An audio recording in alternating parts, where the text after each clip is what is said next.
Cricket चर्चा में आप सबका स्वागत है। और आज मैं करने वाला हूँ जो कल मैच हुआ हैदराबाद और बेंगलोर के बीच उसका रिव्यू, और आज को जो दो मैच है पंजाब और सीएसके और कोलकाता और राजस्थान के बीच, इन दो मैचेस का प्रीव्यू। तो शुरुआत करते हैं। सबसे पहले कल के मैच की बात कर लेते हैं। और हैदराबाद ने बेंगलोर का टॉप 2 में जाने का सपना तोड़ दिया है और बेंगलोर हार गई कल का मैच। और बहुत इंटरेस्टिंग मैच हुआ ये, लास्ट ओवर तक गया, लास्ट बॉल तक गया, लेकिन अंत में बेंगलोर को हार मिली। और बहुत बढ़िया बॉलिंग की सनराइजर्स हैदराबाद ने, ये तो मानना पड़ेगा भाई। और जैसे वो पहले करते आए थे, पहले कुछ सीजन में जो हम देखते थे कि हैदराबाद टारगेट डिफेंड करते थे आराम से, वैसा ही किया है इस मैच में। और पिछले साल का एलिमिनेटर याद है ना आपको, जो एलिमिनेटर में सनराइजर्स हैदराबाद ने हराया था अबू धाबी के ग्राउंड में, और वैसा ही कल हुआ, अबू धाबी के ग्राउंड में ही हराया बेंगलोर को। बेंगलोर ने बॉलिंग अच्छी की, बहुत बढ़िया बॉलिंग की, 140 पे रोका हैदराबाद को, लेकिन बैटिंग में कुछ खास नहीं कर पाए। देवदत्त पडिक्कल खेले ज़रूर, लेकिन बहुत ही धीमे खेले।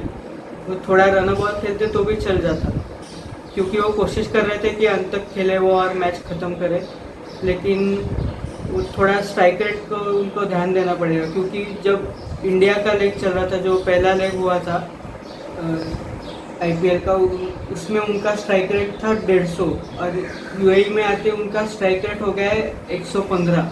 तो ये बहुत डिफरेंस है, इसलिए उनको स्ट्राइक रेट पे ध्यान देना पड़ेगा।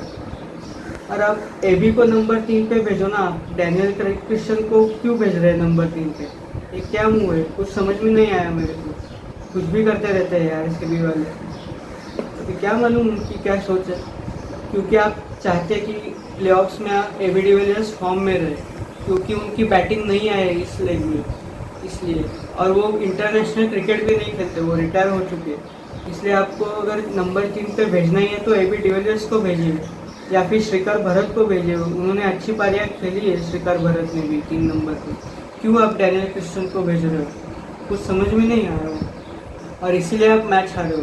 और वो मैक्सवेल का रन आउट, वो टर्निंग पॉइंट साबित हुआ इस मैच का, क्योंकि जब तक मैक्सवेल और पडिक्कल खेल रहे थे बहुत बढ़िया चल रहा था सब आरसीबी के लिए। जैसे वो मैक्सवेल का रन आउट हुआ, वो मैच सनराइजर्स के हाथ में चला गया। और क्या थ्रो किया है वो केन विलियमसन ने हवा में उड़ते हुए, बहुत बढ़िया भाई, captain leading from the front. मज़ा आया वो रन आउट देख के, और उसी से मैच पलट गया। और आखिरी ओवर में 13 रन चाहिए थे, और भुवनेश्वर कुमार ने डिफेंड कर लिया एबी डिविलियर्स के सामने। और ये बहुत बढ़िया बात है, क्योंकि भुवी फॉर्म में आ रहे हैं।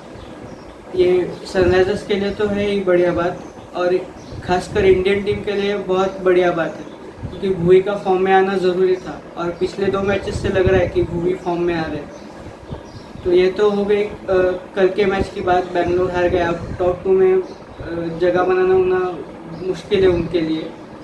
आज के दोनों मैचेस का प्रीव्यू कर लेते हैं। सबसे पहले पंजाब और सीएसके की बात कर लेते हैं। और दोनों टीम्स में चेंजेस हो सकते हैं लाइनअप में दोनों के, क्योंकि शायद सीएसके में रैना वापस आ सकते हैं, क्योंकि पिछला मैच नहीं खेले थे।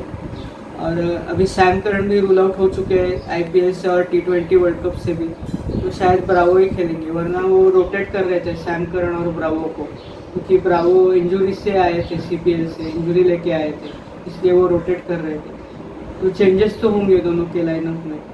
देखते हैं, अभी ये बहुत इंटरेस्टिंग मैच होगा। अगर सीएसके हारती है तो आरसीबी का चांस बनता है टॉप 2 में जाने का, लेकिन उनको फिर दिल्ली को बहुत ही वन साइड डोमिनेट करके हराना पड़ेगा, तो पहुंच पाएंगे। वो तो अलग बात है, लेकिन पहले सीएसके हारनी चाहिए आरसीबी के लिए आज। तो क्या पंजाब पार्टी बुकर बन सकते हैं सीएसके के लिए? तो ये देखना पड़ेगा। और कोलकाता का भाग्य उनके हाथ में है, वो उनकी किस्मत उनके हाथ में है, क्योंकि आज जीतो, क्वालिफिकेशन पक्का करो, वरना मुंबई के भरोसे रहो, ऐसा है उनका कोलकाता का। तो ये बहुत ही मस्ट विन, डू और डाई मैच है कोलकाता के लिए। और राजस्थान, प्रॉब्लम ये है कि कभी कभी इतना अच्छा खेलते हैं राजस्थान की, ऐसा लगता है कि उसके जैसी कोई टीम ही नहीं है। और कभी कभी ऐसा खेलते हैं कि मानो ये टीम आईपीएल क्यों खेल रही है, इतना बुरा खेलते, तो वो कंसिस्टेंसी लानी पड़ेगी अपने खेल में राजस्थान को। और मुझे लगता है कि राजस्थान के लाइनअप में भी चेंजेस होंगे। और वो न्यूज़ अभी 100% ट्रू तो नहीं है, लेकिन वरुण चक्रवर्ती का कुछ प्रॉब्लम चल रहा है, नीज का, ऐसी कुछ खबरें आ रही है। तो वो देखना पड़ेगा कोलकाता के लिए कि वरुण चक्रवर्ती खेलते हैं या नहीं खेलते, उसके ऊपर डिपेंड रहेगा कोलकाता का जीतना, क्योंकि बहुत ही अहम रोल है वरुण चक्रवर्ती का कोलकाता के जीत में। तो देखते हैं आज के दोनों मैच में क्या होता है, बहुत ही बढ़िया मैचेस होंगे दोनों। मिलते हैं अगले वीडियो में, तब तक लाइक शेयर और सब्सक्राइब कीजिए। Bye bye.